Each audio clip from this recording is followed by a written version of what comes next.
हाँ, तो एक बार मैं मैसेज डाल देता हूँ भाई, आ जाओ यार, ऐसा ना करो, है ना? क्योंकि हमसे तो आपकी मजबूरी है, जुड़ना पड़ेगा भाई। ये आपकी मजबूरी है। सारे हमारे कर्म कांड हैं वो हमारे हाथों से ही होने हैं, इसलिए आपको जुड़ना पड़ेगा। हम स्लो हैं, हमारे पास में टेक्निक अच्छी नहीं है, फिर भी आपको हमारे साथ में जुड़ना होगा, क्योंकि ये हमारे हाथों से ही आपको सर्टिफिकेट मिलेगा। समझ में आ गई ना आई बात? तो ये अभी जितने भी हैं बच्चे, 8 हैं हमारे साथ में। और बाय चांस कोई जुड़ जाएगा, क्योंकि व्हाट्सअप चलेगा तब तक। अभी हाँ, खुल गया, व्हाट्सअप खुल गया है। तो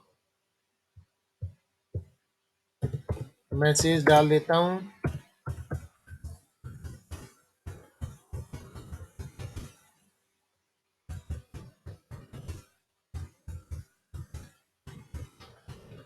ये लो, बस एक मैसेज की दरकार थी।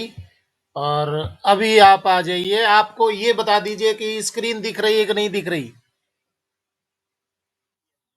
हाँ, बायोडाइवर्सिटी एंड कंजर्वेशन। बायोडाइवर्सिटी का मीनिंग क्या होता है, उसको कैसे कंजर्व किया जा सकता है, कौन कौन से मेथड्स हैं कंजर्वेशन के, वो सारी चीजें हम चर्चा करेंगे। कितने टाइप की बायोडाइवर्सिटी होती है, और कहाँ क्या चीज का उसमें इम्पोर्टेंस होता है, पूरा आज के डिस्कशन में हम पढ़ेंगे, डिस्कस करेंगे, चर्चा करेंगे।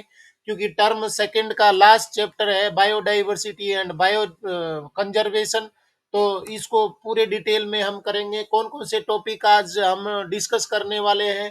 टॉपिक्स टू बी डिस्कस्ड, पहला है लेवल्स ऑफ बायोडाइवर्सिटी। कौन कौन से लेवल्स होते हैं बायोडाइवर्सिटी के, ये पढ़ेंगे। Number of species on earth, धरती पर कितने number of species living organisms की पाई जाती हैं, वो भी चर्चा करेंगे। तीसरे नंबर पर हम पॉइंट डिस्कस करेंगे पैटर्न्स ऑफ बायोडाइवर्सिटी की, क्या पैटर्न होते हैं बायोडाइवर्सिटी के, वो भी चर्चा करेंगे। और चौथा पॉइंट हमारा रहेगा लॉस ऑफ बायोडाइवर्सिटी। कौन से मेथड हैं, कौन सी वजह हैं जिनकी वजह से बायोडाइवर्सिटी है उसका लॉस हो रहा है।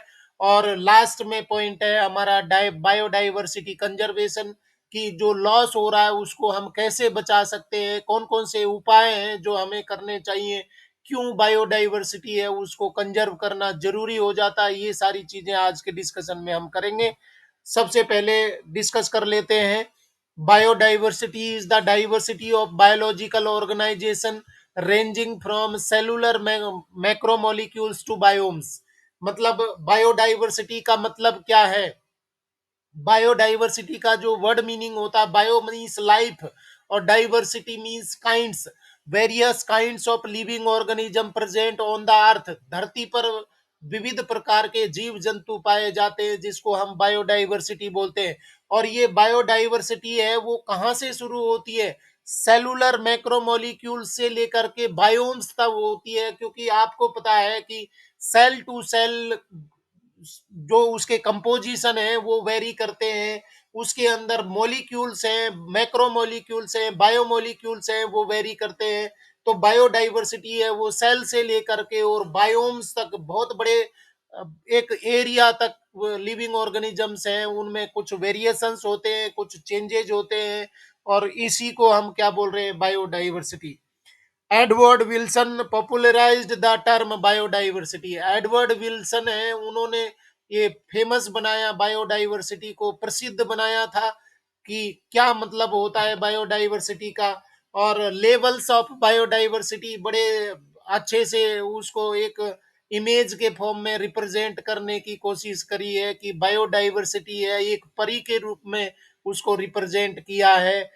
बहुत जरूरी है, धरती पर जीवन है उसको सुंदर बनाने में, धरती को जीवन को स्टेबल बनाने में बायोडाइवर्सिटी का बहुत बड़ा रोल है। तो यहाँ पर आप देख पा रहे हैं बायोडाइवर्सिटी है वो कितने टाइप की बायोडाइवर्सिटी लेवल्स पाए जाते हैं। सबसे पहले जेनेटिक डाइवर्सिटी है। जेनेटिक डाइवर्सिटी बच्चों आपको पता है कि जेनेटिक कंपोजिशन है वो हर एक जीव में अलग अलग होता है, और अलग अलग ऑर्गेनिजम्स में जेनेटिक कंपोजिशन है वो यूनिक होता है, तो जेनेटिक डाइवर्सिटी है वो पाई जाती है। उसके बाद में नेक्स्ट टाइप की डाइवर्सिटी है वो स्पीसीज डाइवर्सिटी है। स्पीसीज डाइवर्सिटी का मतलब है कि धरती पर अनेकों प्रकार की स्पीसीज पाई जाती हैं। और उसके बाद में तीसरे टाइप की डाइवर्सिटी है इकोलॉजिकल डाइवर्सिटी। ये भी आप अच्छे से जानते हैं कि सभी जगह की क्लाइमेटिक कंडीशंस हैं वो सेम नहीं होती हैं, और जहां जिस तरीके का हैबिटेट मिलता है, जहां जिस तरीके की क्लाइमेट मिलता है, उसी तरीके की वहां पर जीव जंतु हैं वो उनमें अडेप्टेशन पाए जाते हैं, उसी तरीके के जीव जंतु उस जगह पर मिलते हैं, तो वो भी वेरी करता है। इकोलॉजिकल डाइवर्सिटी मतलब है कि इकोसिस्टम्स हैं वो अलग अलग होते हैं, क्लाइमेटिक कंडीशंस हैं वो अलग अलग होती है, और उसके अनुसार जीव जंतु हैं वो भी अलग अलग प्रकार के पाए जाते हैं, तो उसको भी आप क्या बोल सकते हैं, एक तरीके की डाइवर्सिटी बोल सकते हैं। तो लेवल्स ऑफ डाइवर्सिटी में जेनेटिक डाइवर्सिटी, स्पीसीज डाइवर्सिटी और इकोलॉजिकल डाइवर्सिटी क्या मतलब होता है, सबसे पहले देखते हैं genetic diversity. Diversity shown by a single species at genetic level, मतलब कि genetic level, gene level, genome level पर जो डाइवर्सिटी शो की जाती है ऑर्गेनिज्म के द्वारा, उसको आप जेनेटिक डाइवर्सिटी कहते हैं। Example rauvolfia vomitoria. ये एक रोवल्फिया वोमिटोरिया एक फ्लावर है, सबसे छोटा फ्लावर जिसको रोवल्फिया वोमिटोरिया हिमालयाज में shows genetic variation in potency and concentration of the chemical reserpine. मतलब रोवल्फिया वोमिटोरिया एक फ्लावर प्लांट है जिसमें एक विशेष प्रकार की केमिकल पाया जाता है, रेसरपाइन केमिकल पाया जाता है, तो वो उसकी मात्रा है वो डिपेंड करती है जेनेटिक कंपोजिशन पर। किस आधार पर कि कौन से टाइप का जेनेटिक कंपोजिशन है उसके आधार पर इनमें ये रेसरपाइन है वो पाया जाता, केमिकल पाया जाता है।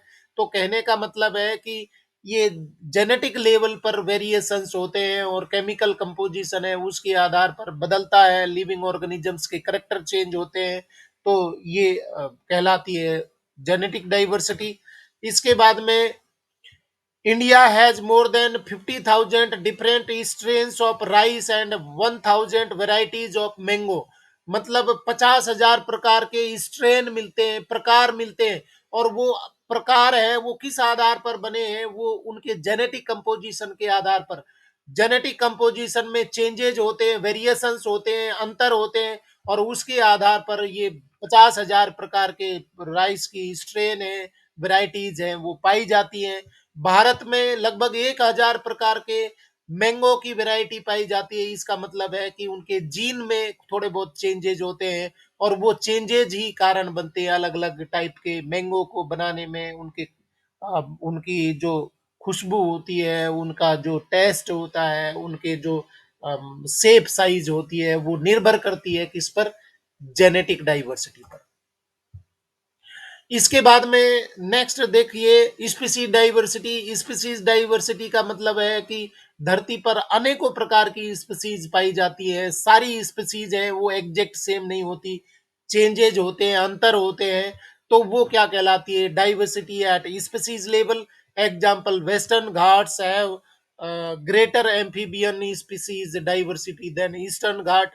जो वेस्टर्न घाट है, पश्चिमी घाट है, वहां पर एम्फीबियन की स्पीसीज है वो ज्यादा मिलती है, इनमें वेरिएशंस है, स्पीसीज डाइवर्सिटी ज्यादा पाई जाती है एज कंपेयर टू ईस्टर्न घाट।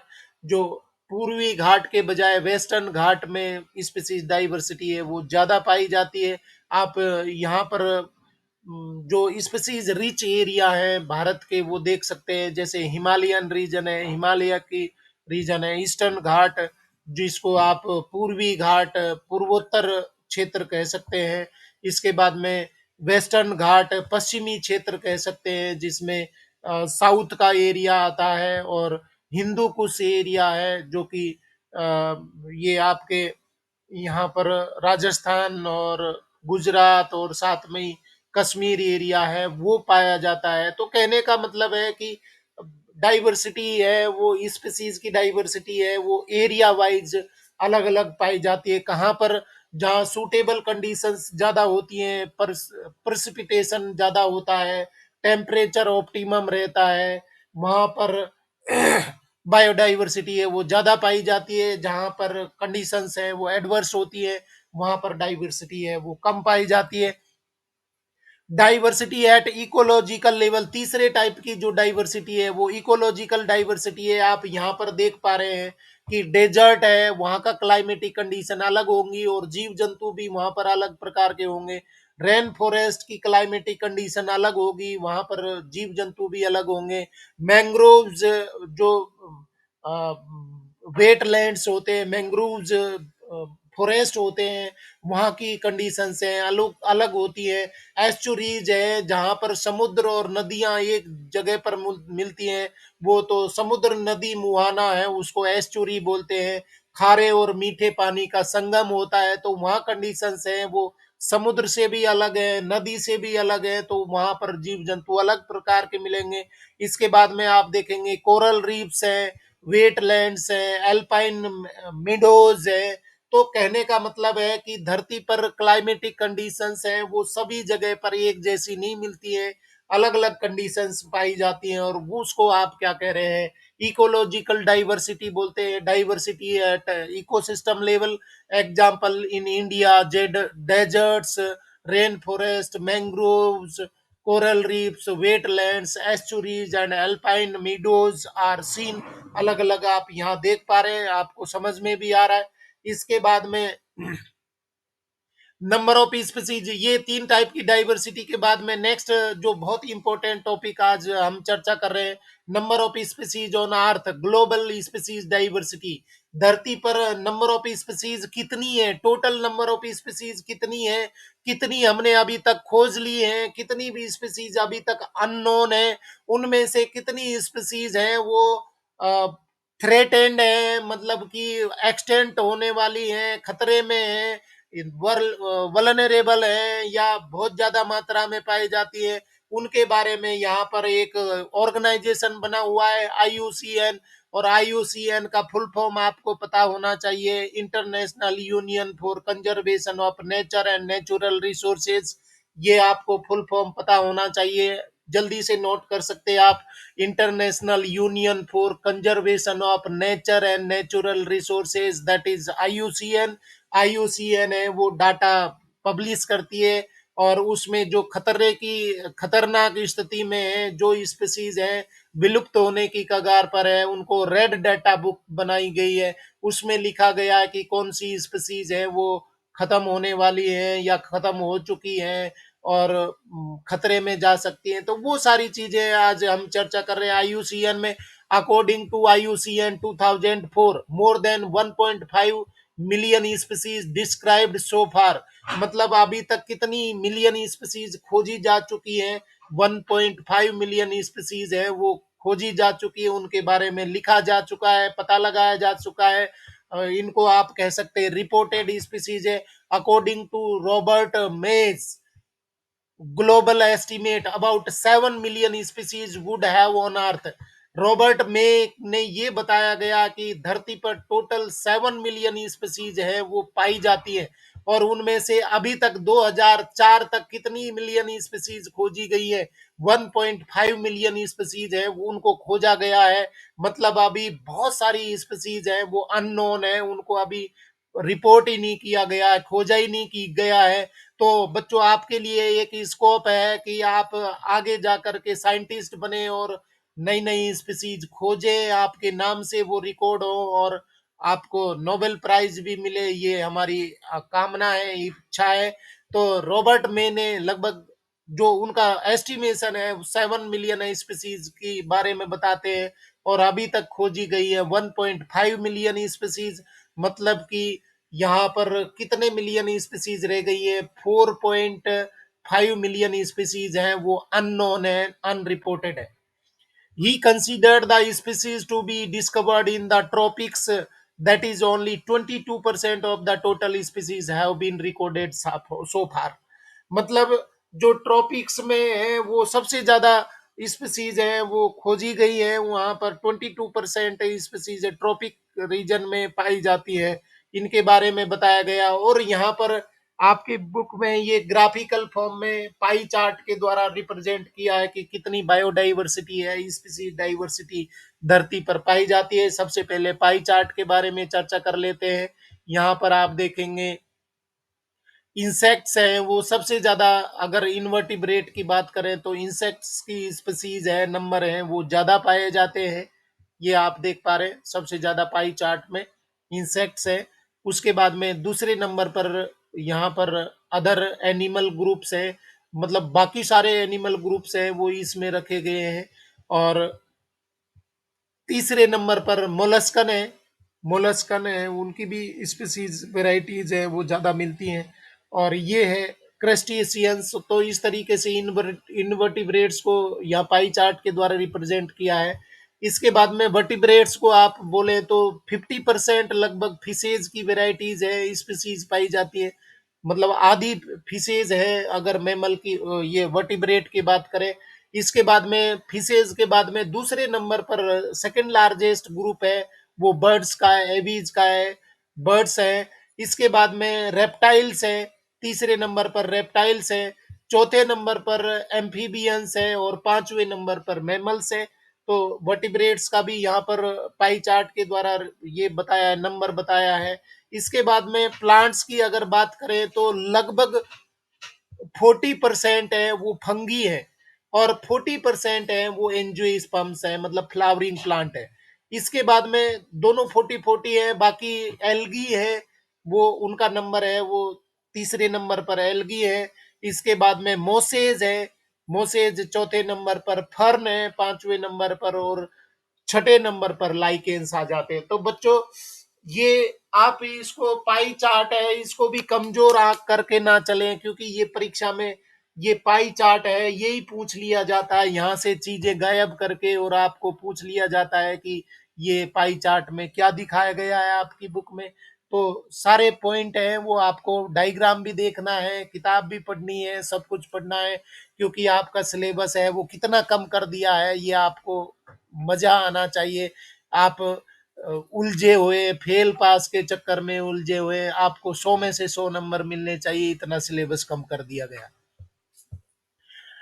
देख लेते स्लाइड में क्या बोला है। Animals are more diverse about 70% than plants including plantae and fungi 22%, मतलब डाइवर्सिटी है। आप यहाँ देख पा रहे हैं कि एनिमल्स में ज्यादा डाइवर्सिटी पाई जाती है और उसके बहुत सारे फैक्टर हैं, क्योंकि वो नए नए हैबिटेट में मूव करके चले जा पाए, जबकि प्लांट्स में ये मूवमेंट है वो इतना नहीं होता, रेस्ट्रिक्टेड एरिया में मूवमेंट हो पाया है। तो नई नई क्लाइमेटिक कंडीशंस में जाने की वजह से वेरिएशंस है एनिमल्स में ज्यादा पाया जाता है एज कंपेयर टू प्लांट्स। और यहाँ पर भी फंगी में भी ज्यादा मिलता है, एंजियोस्पर्म्स में भी ज्यादा पाया जाता है। इसमें मूवमेंट होता है स्पोर्स के द्वारा, साथ में ही इनमें सीड्स के द्वारा मूवमेंट होता है, इसलिए बायोडाइवर्सिटी है इनमें फंगी और एंजियोस्पर्म्स में ज्यादा पाई जाती है। Among animals insects are most species rich groups, मतलब अगर एनिमल्स की बात करें तो सबसे ज्यादा स्पीसीज रिच ग्रुप है वो है कौन है, आर्थ्रोपोड्स है। आप जहां पर भी जाएंगे आर्थ्रोपोडियन को पाल लेंगे, मतलब कि बहुत ज्यादा इनकी कॉस्मोपोलिटेंट डिस्ट्रीब्यूशन पाया जाता है। 70% स्पीसीज है वो इसमें इंसेक्ट्स ग्रुप की पाई जाती है, मतलब कि आर्थ्रोपोड्स की पाई जाती है। That is out of every 10 animals 7 are insects, मतलब 10 टोटल जानवरों को आप पकड़ते हैं तो उनमें से 7 कौन होंगे, इंसेक्ट्स होंगे। Number of fungi species is more than the combinant combined total of the species of fishes, मतलब फंगी की स्पीसीज है वो ज्यादा पाई जाती है अगर आप कंबाइंड स्पीसीज फिशेज और एम्फीबियन रेप्टाइल्स और मैमल्स की करें तो फंगी में बायोडाइवर्सिटी है वो ज्यादा पाई जाती है। इसके बाद में बच्चों क्या आप मेरी आवाज सुन पा रहे हैं? जी, कुछ समझ में भी आ रहा है क्या? थैंक यू, थैंक यू बच्चों। तो बायोडाइवर्सिटी इन इंडिया, इंडिया में बायोडाइवर्सिटी है वो कहाँ-कहाँ पर किस तरीके की बायोडाइवर्सिटी मिलती है, ये एस्टिमेशन है, आंकड़े हैं, वो ज़रूर आपको याद रखने हैं, अपने नोट्स में बना के रखने हैं बच्चों। आप तुक्के भी मारना चाहते हैं तो तुक्के मार सकते हैं, परंतु आंकड़े के साथ में तुक्के मारेंगे तो वो लॉजिकल लगेगा और नंबर आपको अच्छे मिलेंगे, नहीं तो नंबर नहीं मिलेंगे। आप तुक्के बिना हाथ पैर के तुक्के मारोगे तो नंबर नहीं मिलेंगे। आप इसमें इकोलॉजी में तो कम से कम एग्जाम्पल और फैक्ट के साथ में कोई भी चीज लिखेंगे तो नंबर आपको प्राप्त होंगे, नहीं तो बहुत मुश्किल होता है इसमें स्कोर करना। तो यहाँ आप डाइवर्सिटी इन इंडिया की बात करते हैं, India has only 2.4% of the world's land area but 8.1% of the species diversity. मतलब पूरी धरती का भारत में सिर्फ 2.4% जमीन है, लैंड एरिया पाया जाता है, जमीन स्थल पाया जाता है 2.4%। पूरे वो विश्व के अगर आप बात करें तो, जबकि यहाँ पर स्पीसी डाइवर्सिटी है वो 8.1% है। पूरे धरती पर जो स्पीसीज पाई जाती है उनका 8.1% भारत में पाया जाता है। इसका मतलब है कि हमारे पास में रिच बायोडाइवर्सिटी है, बहुत ज्यादा बायोडाइवर्सिटी है वो पाई जाती है। जमीन कम है परंतु बायोडाइवर्सिटी विश्व के कंपैरिजन में ज्यादा पाई जाती है। India is one of the 12 mega biodiversity countries. मतलब 12 विश्व के 12 ऐसे देश हैं जहां पर सबसे ज्यादा बायोडाइवर्सिटी मिलती है, उनमें भारत भी एक है। इसका मतलब है हमारे देश है वो उसमें उसके पास में बायोडाइवर्सिटी रिच एरिया पाए जाते हैं, बहुत ज्यादा स्पीसीज वेराइटीज हैं वो यहाँ पर पाई जाती हैं।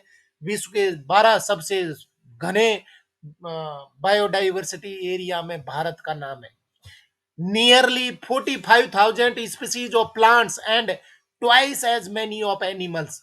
मतलब हमारे देश में लगभग 45,000 प्लांट की स्पीसीज पाई जाती हैं और ट्वाइस का मतलब है इसके जस्ट डबल 90,000 एनिमल्स की स्पीसीज पाई जाती है। इतनी बड़ी रिच बायोडाइवर्सिटी हमारे देश के पास में 45,000 स्पीसीज प्लांट की मिलती है और लगभग 90,000 स्पीसीज है वो एनिमल्स की पाई जाती है। Applying May's global estimates, India would have more than 1 lakh plant species and 3 lakh animal species। अगर मे का जो ग्लोबल एस्टिमेट देखते हैं तो हमारे देश के पास में लगभग 1 लाख प्लांट स्पीसीज पाई जाती हैं और 3 लाख एनिमल स्पीसीज पाई जाती हैं, परंतु अभी तक खोजे कितने गए? 45,000 प्लांट स्पीसीज और 90,000 एनिमल स्पीसीज। समझ में आ गया? मतलब इससे कई गुना अभी तक अननोन है जिनको अभी तक खोजा ही नहीं गया। तो आप यहाँ बायोडाइवर्सिटी सुंदर सी चीजें आप देख पा रहे हैं। दार्जिलिंग टी फील्ड है?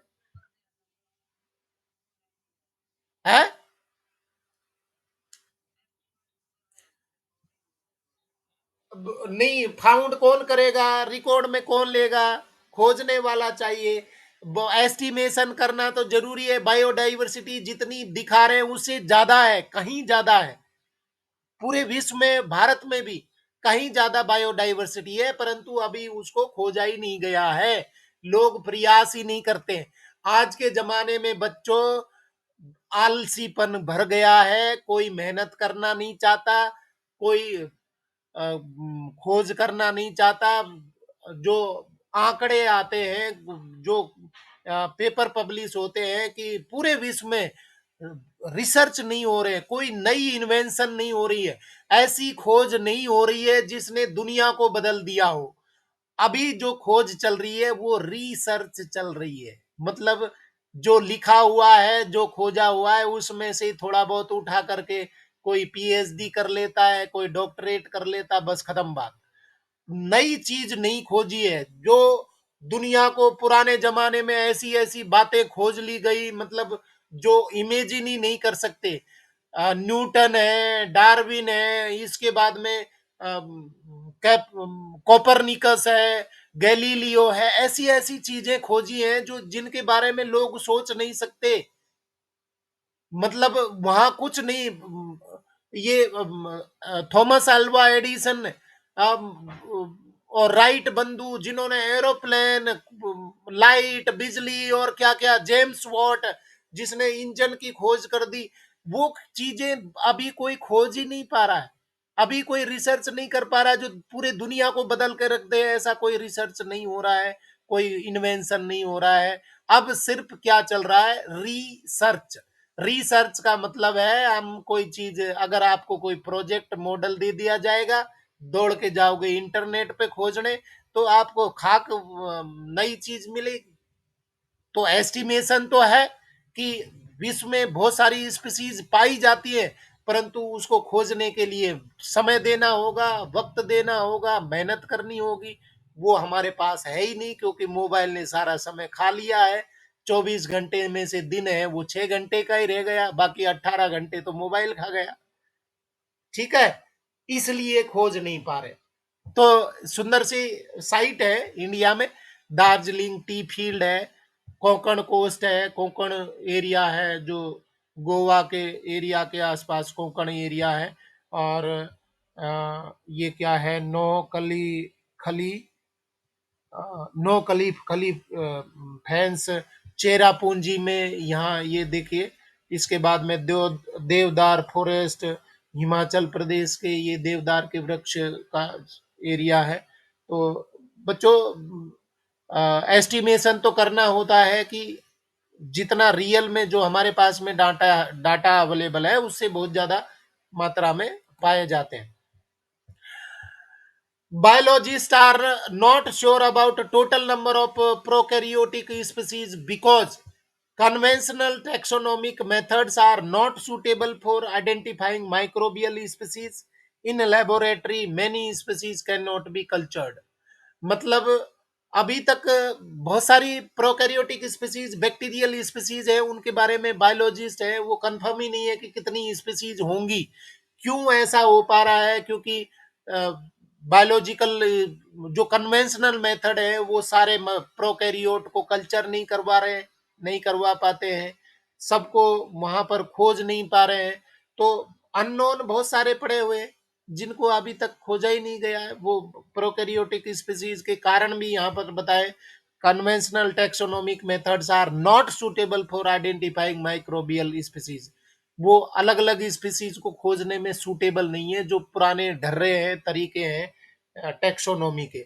In laboratory many species can not be cultured, मतलब सभी स्पीसीज है उनको कल्चर करने का तरीका ही नहीं खोज पाए, तो उनको आप कैसे रिसर्च करेंगे कि ये स्पीसीज, इनके करेक्टर ये होते हैं, वो ऐसे रिप्रोड्यूस करती है, वो चीजें अभी तक खोज ही नहीं पाए। इसके बाद में नेक्स्ट हमारा जो टॉपिक है, patterns of biodiversity. Patterns of biodiversity, biodiversity का वितरण किस तरीके से कैसे पाए जाते हैं। सबसे पहले ग्लोब की बात कर लेते हैं। ये नॉर्थ पोल है, ये साउथ पोल है, और यहाँ पर सन रेज है वो इधर से गिर रही हैं। ये आर्कटिक सर्कल है जो 66.5 डिग्री डिक्लाइन ऑन एक्सिस है, यहाँ पर पाया जाता है। 66.5 and north pole temperate region बोलेंगे इसको, ट्रॉपिक ऑफ कैंसर बोलते हैं। कर्क रेखा, ट्रॉपिक ऑफ कैंसर कर्क रेखा 23.5 नॉर्थ में है। यहाँ पर जीरो इक्वेटर पर है, भूमध्य रेखा जिसको कहते हैं ये इक्वेटर है। इसके इधर जाएंगे साउथ पोल की ओर तो 23.5 साउथ ट्रॉपिक ऑफ कैप्रिकॉन है। मकर रेखा शायद इसको कहते हैं, कैप्रिकॉन को साउथ टेम्परेट जोन है। और इसके बाद में 66 पॉइंट साउथ अंटार्कटिक सर्कल है, ये अंटार्कटिका यहाँ पर पाया जाता है। तो इस तरीके से ये डिस्ट्रीब्यूशन है धरती का। और यहाँ पर लैटिट्यूडनल ग्रेडियंट्स, लैटिट्यूडनल ग्रेडियंट्स का मतलब है कि धरती पर विस्तार किस तरीके का है। एक एल्टीट्यूडनल ग्रेडियंट है, एक लैटिट्यूडनल ग्रेडियंट है। तो किस तरीके से लैटिट्यूड्स है, वो कैसे इनका वितरण है, विस्तार है डाइवर्सिटी का, वो देखते हैं। Species diversity decreases from the equator to the poles. बहुत आसान सी मन मीनिंग सेंटेंस दिया है। अगर आप इक्वेटर से और पोल की ओर जाते हैं, चाहे तो नॉर्थ पोल की ओर जाओ चाहे साउथ पोल की ओर जाओ, आप इक्वेटर से पोल की ओर बढ़ते हैं तो बायोडाइवर्सिटी है वो डिक्रीज होती है। आप इसको उल्टा करके भी बोल सकते हैं। आप पोलर रीजन से इक्वेटर की ओर बढ़ते हैं, साउथ पोल से या नॉर्थ पोल से इक्वेटर की ओर बढ़ते हैं तो भूमध्य रेखा की ओर बढ़ेंगे तो बायोडाइवर्सिटी है वो बढ़ती है, और भूमध्य रेखा से पोल्स की ओर जाते हैं तो बायोडाइवर्सिटी घटती है। एक बात, इसके बाद में tropics latitudinal range of 23.5 degree north to 23.5 degree south have more species than temperate और पोलर एरियाज। मतलब आप देखेंगे इक्वेटर से ये 23.5 नॉर्थ और 23.5 साउथ, ये जो एरिया है ये आप इसको कह सकते हैं, ये इक्वेटर के आसपास का जो 23.5 डिग्री नॉर्थ और 23.5 डिग्री साउथ, यहां पर सबसे ज्यादा बायोडाइवर्सिटी मिलती है। और आप यहां देखेंगे भारत का बहुत बड़ा एरिया इसी इसी रीजन में आ रहा है, आप यहां देख पा रहे हैं बच्चों, ये देखिए बहुत बड़ा एरिया है वो भारत का इसमें आ रहा है। इसका मतलब है कि यहाँ पर बहुत ज्यादा बायोडाइवर्सिटी मिलती है। ऐसा क्यों होता है, क्या लॉजिक है? क्योंकि इक्वेटर के पास में बहुत सारी चीजें हैं, कंडीशंस हैं, वो क्लाइमेटिक कंडीशंस अलग होती हैं। यहाँ पर सबसे ज्यादा सन रेज गिरती हैं, सूर्य का प्रकाश गिरता है। साथ में यहाँ पर प्रेसिपिटेशन, बारिश बहुत ज्यादा होती है, बारिश बहुत ज्यादा होगी, फोटोसिंथेसिस भी ज्यादा होगा। इसके साथ में ही यहाँ पर जो फोटोसिंथेसिस ज्यादा होगा तो प्रोडक्टिविटी उसकी ज्यादा होगी, वहां पर न्यूट्रिएंट साइक्लिंग ज्यादा होगी, इसलिए ऑर्गेनिक मैटर ज्यादा मिलेगा, और ऑर्गेनिक मैटर ज्यादा मिलेगा तो बायोडाइवर्सिटी है वो निश्चित रूप से यहाँ पर ज्यादा पाई जाती है। तो क्लाइमेटिक कंडीशंस हैं वो सूटेबल है, इसलिए यहाँ पर बायोडाइवर्सिटी ज्यादा है। जैसे जैसे आप नॉर्थ पोल की ओर जाते हैं वहां पर टेम्परेचर डाउन होते रहता है, और आप जाएंगे कि पोलर रीजन पर तो बर्फ जमी हुई है, और वहां आप सोच सकते हैं कि बायोडाइवर्सिटी है वो कम मिलेगी, क्योंकि वहां पर वही ऑर्गेनिज्म रह सकता है जो अडेप्टेड है। इसी तरीके से आप इधर जाएंगे तो यहाँ पर भी अंटार्कटिक सर्कल है या दूसरे सर्कल है, वहां पर भी कंडीशंस हैं वो एडवर्स होती है, शीतोष्ण वन होते हैं, शीत वन होते हैं, तो वहां पर बायोडाइवर्सिटी है वो भाई बहुत ज्यादा नहीं मिलती है। तो समझने की बात है कि इक्वेटर और उसके आसपास 23 पॉइंट, इक्वेटर से 23.5 नॉर्थ, 23.5 साउथ, वहां पर बायोडाइवर्सिटी सबसे ज्यादा पाई जाती है। एग्जाम्पल्स फॉर लैटिट्यूडनल ग्रेडियंट, आप एग्जाम्पल देख सकते हैं। Number of bird species, Colombia near equator about 1400 species birds की पाई जाती है। ये कोलंबिया है, इक्वेटर के पास में है, इक्वेटर के पास में होने की वजह से यहाँ पर लगभग 1400 स्पीसीज बर्ड्स की पाई जाती है। इसके साथ में इंडिया इन ट्रॉपिक्स कितने भी स्पीसीज मिल रही है, लगभग 1200 स्पीसीज वहां पर पाई जाती है। किसकी? बर्ड्स की, क्योंकि वहां पर वो ट्रॉपिक्स एरिया में है, शीतोष्ण उष्ण कटिबंध में ये पाया जाता है, इसलिए यहाँ पर ये बायोडाइवर्सिटी ज्यादा पाई जाती है। न्यूयॉर्क देखिए, न्यूयॉर्क यहाँ पर आप आ जाइए, न्यूयॉर्क है वो इधर है कहीं पर, एक्चुअली में मुझे ग्लोब के बारे में ज्यादा जानकारी नहीं है। तो न्यूयॉर्क है वो 41 के लगभग है, यहाँ इस एरिया में कहीं पर होगा। तो वहां आप देखेंगे कि बायोडाइवर्सिटी है स्पीसीज की वो 105 स्पीसीज बर्ड्स की मिलती है। तो आप देखेंगे कि इक्वेटर के आसपास है तो 1400 स्पीसीज बर्ड्स की मिल रही हैं, इंडिया में 1200 स्पीसीज मिलती हैं, और न्यूयॉर्क है वहां पर सिर्फ 105 स्पीसीज मिलती हैं, जो कि 41 डिग्री नॉर्थ के में है। इसके बाद में ग्रीनलैंड देखेंगे 71 डिग्री नॉर्थ, ये ग्रीनलैंड है वो 71 डिग्री नॉर्थ में पाया जाता है, यहाँ पर ग्रीनलैंड है वो मिलता है, और वहां पर स्पीसीज है वो बर्ड्स की कितनी है, सिर्फ 56 स्पीसीज है। इसका मतलब है कि इक्वेटर के आसपास बायोडाइवर्सिटी ज्यादा, और आप इक्वेटर से पोल्स की ओर जाएंगे तो बायोडाइवर्सिटी डिक्रीज होती है। Tropical forest regions, region like Ecuador, tropical forest region like Ecuador has up to 10 times of vascular plant species as compared to a temperate forest region like midwest of US।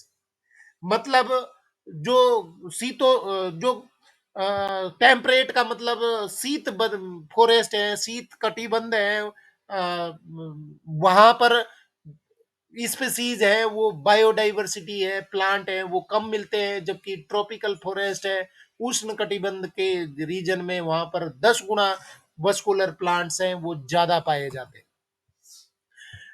Latitudinal gradient को और समझ सकते हैं, यहाँ पर tropical forest region like Ecuador has up to 10 times of vascular plant species as compared to a temperate forest region like the midwest of USA। तो आप यहाँ इक्वेडोर इक्वेडोर खोज सकते हैं। यहाँ पर ये बहुत क्लियर नहीं दिया दे रखा है, कोलंबिया यहाँ पर दे रखा है, कोलंबिया और एवेन्यू ऑफ द वोल्केनिक। तो ये गलापागोस आइलैंड यहाँ पर दिखा रखे, पैसिफिक ओशियन है ये, कौन सा है, क्लियर मुझे नहीं दिख पा रहा है ये क्या है। इसके बाद में आप देखिए number of species in Amazon range forest. Amazon range forest में बहुत ज्यादा नंबर ऑफ स्पीसीज है वो पाई जाती है। यहाँ पर आप देखेंगे कि मोर देन 40,000 प्लांट स्पीसीज वहां पर मिलती है, 3,000 फिशेज मिलती है, 1,300 बर्ड्स मिलती है, 427 मेमल्स स्पीसीज पाई जाती है, 427 एम्फीबियन स्पीसीज पाई जाती है, 3,378 रेप्टाइल्स स्पीसीज पाई जाती है, और 1,25,000 इन्वर्टिब्रेट्स वहां पर पाए जाते हैं। 1,25,000 invertebrates are found in Amazon range forest. तो tropical Amazon range forest South America is the greatest biodiversity on earth. तो अमेजन नदी के आसपास आसपास आप देखेंगे अमेजन फॉरेस्ट है, वहां पर देखेंगे नेशनल ज्योग्राफिकल चैनल या एनिमल प्लेनेट है, पूरा वहीं पर वीडियोज है वो तैयार होते हैं, क्योंकि बायोडाइवर्सिटी है वो बहुत ज्यादा वहां पर पाई जाती है। और यहाँ आप ये देख पा रहे हैं कितना अच्छा सा एक एनिमल है वो दिखाया गया है, बायोडाइवर्सिटी इसमें पाई जाती है। ठीक है।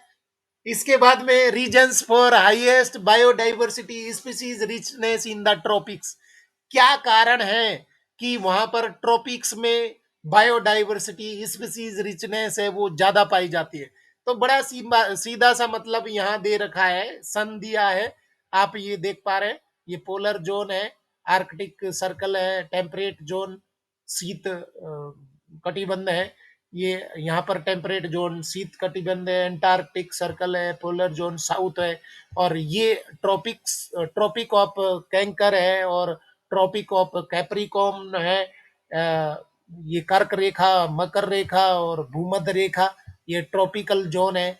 तो ट्रॉपिकल जोन में आप बहुत क्लियरली देख पा रहे हैं क्या कारण है, यहाँ पर सूर्य की किरणें हैं वो सबसे ज्यादा और सीधी पड़ती है, तो यहाँ का टेम्परेचर है वो ऑप्टिमम है, यहाँ पर फोटोसिंथेसिस ज्यादा होती है, वहां पर प्रेसिपिटेशन मतलब बारिश भी ज्यादा होती है। तो reasons for highest biodiversity species richness in the tropics, tropics had more evolutionary time, मतलब वहां पर ज्यादा समय मिला है, इवोल्यूशनरी टाइम पीरियड, वहां पर वेराइटीज है, नई नई वेराइटीज है वो ज्यादा डेवलप हुई है, क्योंकि वहां पर फ्लैक्चुएशंस है, इन्वायरमेंटल फ्लैक्चुएशंस है वो बहुत ज्यादा होते हैं। Relatively constant environment, less seasonal, मतलब सीजन है वो बहुत ज्यादा नहीं बदलते हैं, वहाँ की क्लाइमेटिक कंडीशंस है वो लगभग एक जैसी है, परंतु सीजन बदलते जा रहे हैं, कि यहाँ पर सीजन है वो कभी गर्मी होती है, कभी बारिश होती है, कभी सर्दी होती है। तो ये मौसमी परिवर्तन है वो यहाँ पर होते हैं। तो ये इस वजह से इवोल्यूशनरी डेवलपमेंट है वो यहाँ पर ज्यादा हुआ है। They receive more solar energy which contributes to greater productivity, मतलब बहुत ज्यादा यहाँ पर सोलर एनर्जी है वो ट्रैप की जाती है, और ये फोटोसिंथेसिस सबसे ज्यादा यहीं पर होती है, इसलिए इनकी प्रोडक्टिविटी है वो ज्यादा पाई जाती है। और नेक्स्ट टॉपिक है species area relationship. Species area relationship में ये हमबोल्ट बंधु देख लीजिए, बहुत अच्छा सा एक ये इकोलॉजिस्ट हुए हैं और एक बहुत फेमस सा इन्होंने स्पीसीज एरिया रिलेशनशिप थ्योरी दी थी। According to the study of Alexander von Humboldt in South American jungles within a region. Species richness increases with increasing explored area but only up to a limit. बहुत अच्छी बात इन्होंने बताई है। जैसे जैसे आप ज्यादा एरिया सर्फिंग करेंगे, ज्यादा एरिया खोजेंगे, तो स्पीसीज रिचनेस है वो बढ़ती जाएगी, मतलब नंबर ऑफ स्पीसीज है वो ऐड होती जाएंगी, बढ़ती जाएंगी, परंतु एक लिमिट तक। ऐसा नहीं है कि आप पूरी धरती पर घूमेंगे और स्पीसीज है वो ज्यादा होती जाएंगी, ऐसा नहीं हो सकता। जैसे जैसे आप एरिया बढ़ाएंगे, स्पीसीज रिचनेस है, स्पीसीज का नंबर बढ़ते जाता है अप टू ए लिमिट। ये कहलाता है स्पीसीज एरिया रिलेशनशिप। और स्पीसीज एरिया रिलेशनशिप को रिप्रेजेंट किया गया है ग्राफिकल फॉर्म में। Relation between species richness and area gives A rectangular hyperbola. एक हाइपरबोला यहाँ पर आता है। यहाँ आप इसको ग्राफ में एरिया रिप्रेजेंट कर सकते हैं या स्पीसीज रिचनेस रिप्रेजेंट कर सकते हैं। तो जैसे जैसे आप एरिया ज्यादा एरिया में ज्यादा घूमेंगे तो स्पीसीज रिचनेस है वो बढ़ती जाएगी, बढ़ती जाएगी, बढ़ती जाएगी, परंतु एक लिमिट के बाद में वो रुक जाती है, क्योंकि आप एरिया बढ़ाएंगे तो सारी स्पीसीज आपने काउंट कर ली है, तो अब नई ऐड नहीं होंगी या ऐड होंगी तो बहुत कम होंगी। तो ये कहलाता है स्पीसीज एरिया रिलेशनशिप, और ये रेक्टेंगुलर हाइपरबोला के फॉर्म में रिप्रेजेंट होता है। इसको लॉगरिथमिक फॉर्म में रिप्रेजेंट करते तो लॉग लॉग स्केल पर log S equal to log C plus Z log A, और यहाँ इसको फॉर्मूले के फॉर्म में रिप्रेजेंट करते तो S equal to C A Z हो जाता है। S equal to C A Z को लॉग फॉर्म में लिखते हैं तो ये हो जाएगा log S equal to log C plus Z log ए।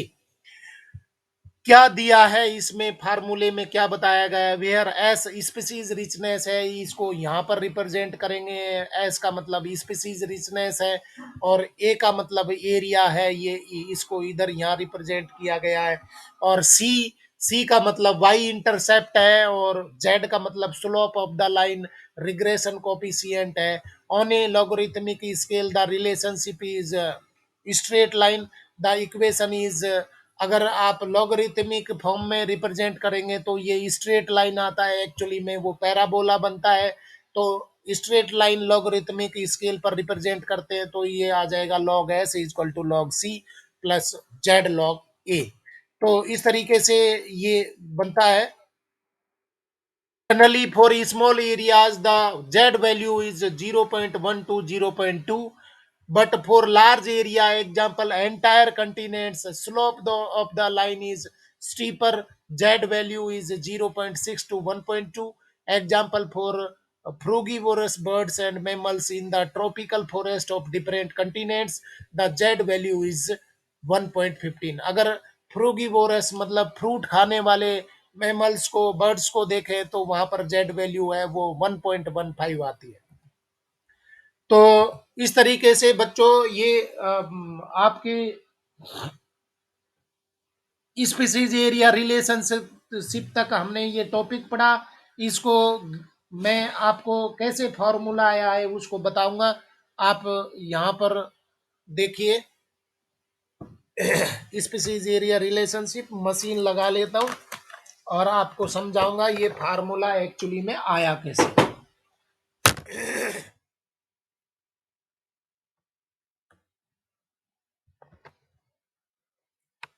बस 7 मिनट हमारे पास में बची हैं और बिल्कुल समझा दूंगा इसको।